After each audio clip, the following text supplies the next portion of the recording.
tani si do t'i ndajmë. Dhe tani ka shpërthy aty një grinje brendshme. Por mos më intereson grinje aty. Kategorikisht, absolutisht. Po më intereson një gjë tjetër shumë.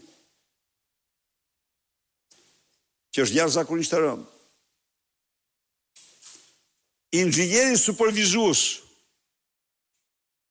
i pistës ja ka mbathur ashtaratist në Britaninë e Madhe.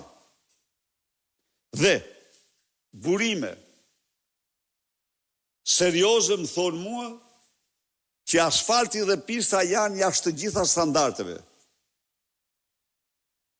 Kombëtare dhe ndërkombëtare. Ndaj dhe supervizori është aratisur. Në Londër.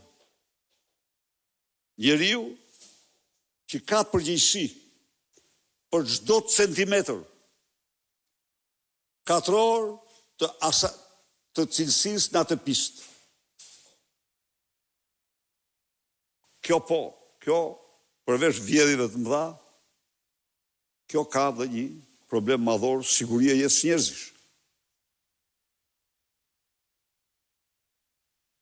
Ju e dini që unë kam qenë kundër ndërtimit të atij aeroporti, të cilën Lubia e servirte më të madhe si më i madhi në Ballkan.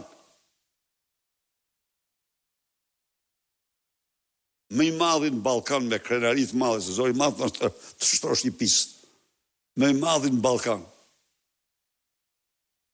Më i madhi në Ballkan në një zonë ku aktualisht nuk janë në shumë se 18.000 shtretër.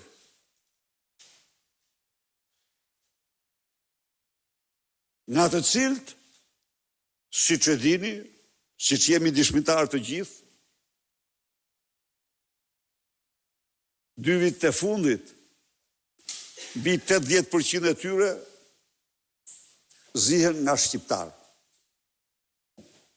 Jo të huaj. Jo të huaj. E vërteta është kjo. Me gjithë magjin, magjepse dhe mahnin që paraqet Bregu i Jonit, nuk arriti të bëhet një atraksion, dhe një artikujt, shifi flukset, nuk arriti, dhe ka arsye shumë të thella. Pse? Nuk arriti të bëhet një atraksion për turistët e huaj. Jo. Jo. Shifrat flasin vetë.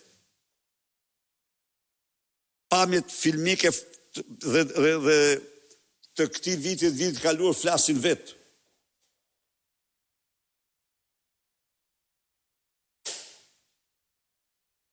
As kërkum,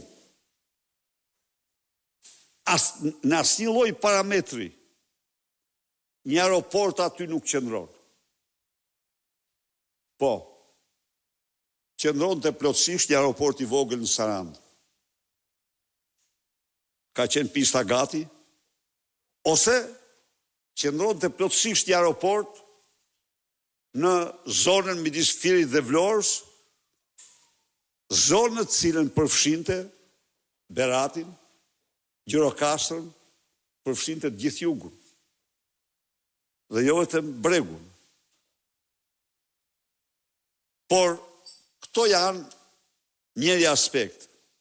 Aspekti më dramatik i këtij aeroporti është shkatrimi i lagunës Nartës.